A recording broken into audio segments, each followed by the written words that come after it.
আসসালামু আলাইকুম। আমি এখন বানাবো শুধুমাত্র আটা আর আলু দিয়ে তৈরি দারুণ মজার একটা স্ন্যাক্স।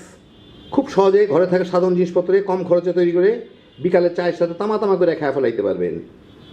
তো আসেন দেখি শুরু করা যাক। আমি এখানে 4 কাপ আটা নিয়ে নিছি। আপনারা চাইলে ময়দা দিয়েও বানাইতে পারেন। আমার ঘরে আটা ছিল, আটাটা একটু স্বাস্থ্যকর, সেই জন্য এটা দিলাম আর কি। যাই হোক, এর মধ্যে 1 চা চামচ কালো জিরা দিব, 1 চা চামচ আজওয়াইন কিংবা জোইন, এটা খুব সুন্দর একটা ফ্লেভার দেয় আর ভাজা পোড়া খাইলে বুক জ্বালাটা করে না। এটাকে আমি একটু এইভাবে ঘষে নিছি, ফ্লেভারটা খুবই সুন্দর। এটা দিয়ে দিব। স্বাদ মতো লবণ, এটা একটু মিশাই নেই। বাস, আমি এখন এর মধ্যে পানি দিয়ে রুটি পরোটার মতো একটা ডো বানায় নেব, খামির বানায় নেব আর কি।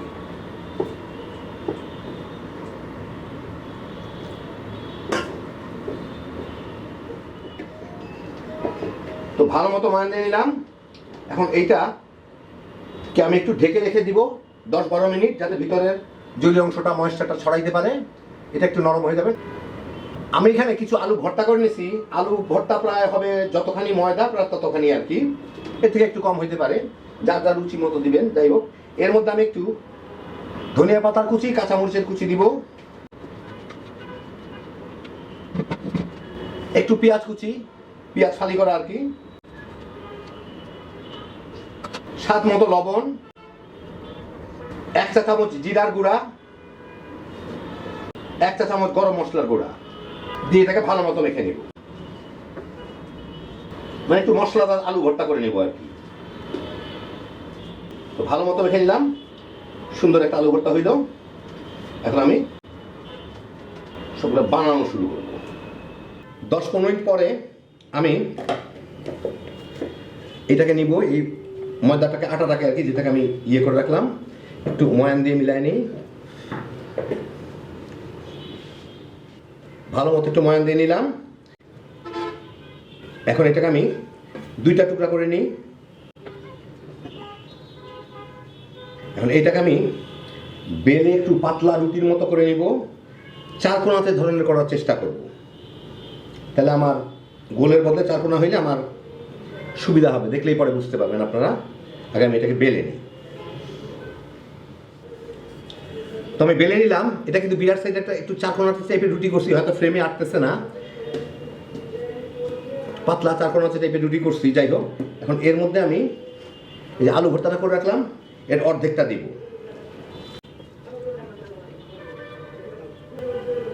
দিয়ে এটাকে সুন্দর করে ছড়াই দিব। এই পাশে খালি একটু জায়গা খালি রাখবো।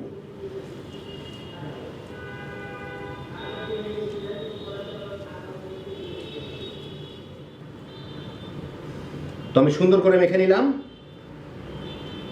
এখন আমি যেটা করব, এই পাশে যে খালি জায়গাটুকু রাখছি এর মধ্যে একটু পানি দিয়ে নিই, একটু ঘষে ঘষে লাগাই নিই, যাতে একটু আঠা আঠা হয়, মুখটা যাতে লেগে যায় আর কি।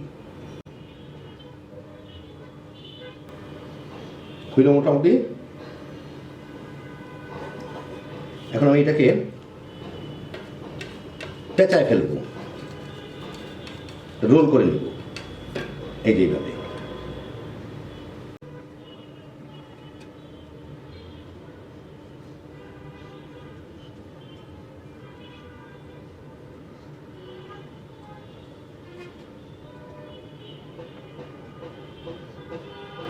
রোল করে এই মাথার সাথে পানি দিয়ে ভিজে দিলাম, এর সাথে আটকায় দেব। এমনি আটকা যাবে, রোল হইলে স্বাভাবিক আটকা যাবে।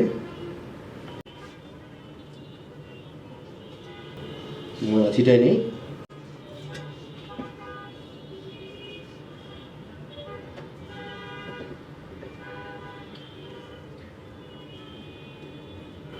সে পুজো একটু সমান সাইজে এনে এটাকে আমি এখন ছোট ছোট টুকরা করে কেটে নেব,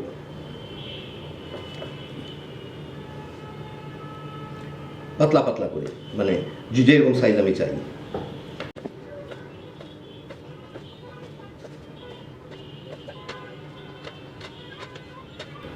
আলু নরম, ময়দাও নরম, দেখে একটু ছড়ায় যাচ্ছে, কোনো অসুবিধা নাই, থ্যাবড়া হয়ে যাচ্ছে। আমি আপনাদের দেখাচ্ছি। এখন এর মধ্যে থেকে, এই কাটা পিসগুলোর মধ্যে থেকে পিস নিয়ে, এই দেখেন ভিতরে আলু টালু সব কিছু দেওয়া আছে, আমি সুন্দর করে এভাবে চেপে চেপে ছোট ছোট গোল গোল করে নিয়ে নেব। এই যে দেখেন, এই যে এরকম করে। আমি এখানে 1 কাপ আটা নিয়ে নিছি।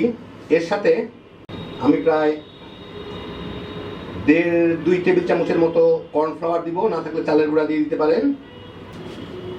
সামান্য একটু লবণ। এটাকে পানি দিয়ে আমি ঘন একটা লেই তৈরি করে নেব, খুব ঘন। অল্প অল্প করে পানি দিয়ে ঘন একটা লেই তৈরি করে নিতে হবে।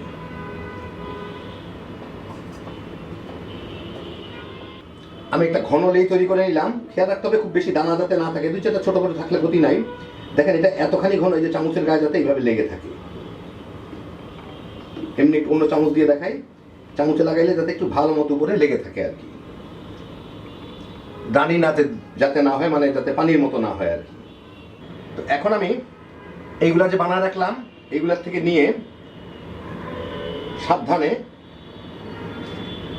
এইটার মধ্যে ছেড়ে এটা দিয়ে একটু মাখায় রোল পালট করে এইটার মধ্যে ভালো মতো কড়ায় 2 দিকে লাগে, একটু উঁচা করে ধরলে উপর থেকে নিচ থেকে ইয়েগুলা পড়ে যাবে, অতিরিক্ত ব্যাটারটা। এখন এটা আমি তেলের মধ্যে দিয়ে ভেজে নেব।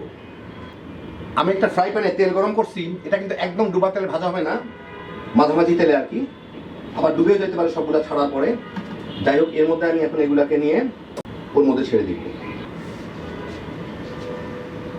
তেলটা কিন্তু খুব বেশি গরম না, তেলটা মাঝারি গরমে রাখছি যাতে ঝট করে পুড়ে না যায়।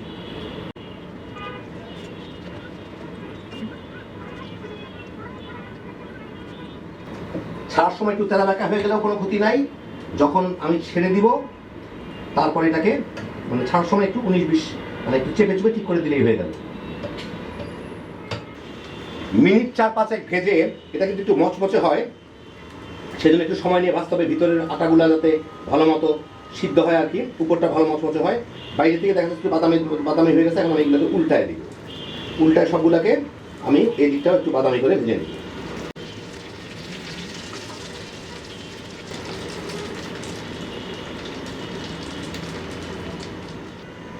আরো প্রায় 4 মিনিটের মতো ওই পাশটা ভাজলাম, দেখি কি অবস্থা। হ্যাঁ, সুন্দর বাদামি হয়ে গেছে, প্রত্যেকটাই হয়ে গেছে ইনশাল্লাহ। হ্যাঁ হ্যাঁ, অসুবিধা নাই।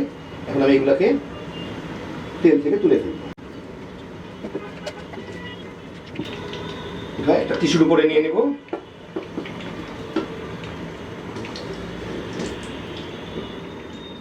তো এই দেখেন হয়ে গেল আমার খুবই সহজে তৈরি দারুণ মজার আলু আটার স্ন্যাক্স। ঘরে থাকা সাধারণ জিনিসপত্র তৈরি করে বিকালে চায়ের সাথে তামা করে খেয়ে ফেলাইতে পারবেন, একদম কম খরচে। হ্যাপি জোশের একটা আইটেম। আল্লাহ আপনাদের সবাইকে ভালো রাখুন, সুস্থ রাখুন, নিরাপদে রাখুন। ইনশাআল্লাহ বেঁচে থাকলে আবার দেখা হবে। ফি আমানিল্লাহ।